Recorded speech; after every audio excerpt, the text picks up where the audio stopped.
അക്കാലത്താണ് Libya രാജ്യത്തെ മുഴുവൻ ദുഃഖത്തിലാഴ്ത്തിയ സംഭവമുണ്ടായത്. Dragon എന്ന പൈശാചിക സർപ്പം ആ രാജ്യത്തു വന്നെത്തി. ലിബിയയിലെ പ്രധാന പട്ടണങ്ങളിലൊന്നായ സെലിൻ പട്ടണത്തിന് സമീപത്തുള്ള ഒരു നീല തടാകമാണ് തൻ്റെ വാസസ്ഥലമായി ഡ്രാഗൺ തെരഞ്ഞെടുത്തത്.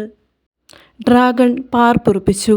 വായിൽ നിന്ന് പുറപ്പെട്ടുകൊണ്ടിരുന്ന വിഷദ്രാവകം മൂലം ആ തടാകത്തിലെ നിർമ്മലജലം വിഷമായിത്തീർന്നു. മത്സ്യങ്ങൾ മുഴുവൻ ചത്തുപൊങ്ങി. മത്സ്യം പിടിച്ച് ഉപജീവനം കഴിച്ചിരുന്ന മുക്കുവർ പ്രാണഭയം മൂലം ആ തടാകതീരത്തുകൂടി നടക്കുവാൻ തന്നെ മുതിർന്നിരുന്നില്ല. തടാകതീരത്തെ വിശാലമായ പുൽത്തകിടികളിൽ മേഞ്ഞുകൊണ്ടിരുന്ന പശുക്കളെയും ആടുകളെയും കൊന്നു തിന്നാണ് ഡ്രാഗൺ വിശപ്പടക്കിയിരുന്നത്.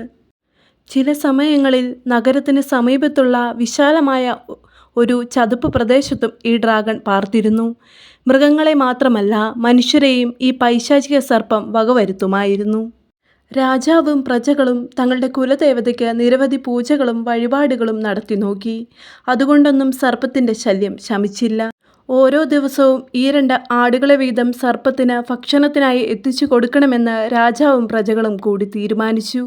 പക്ഷേ ആടുകൾ മുഴുവൻ തീർന്നു കഴിഞ്ഞപ്പോൾ മറ്റൊരു തീരുമാനവും എടുത്തു.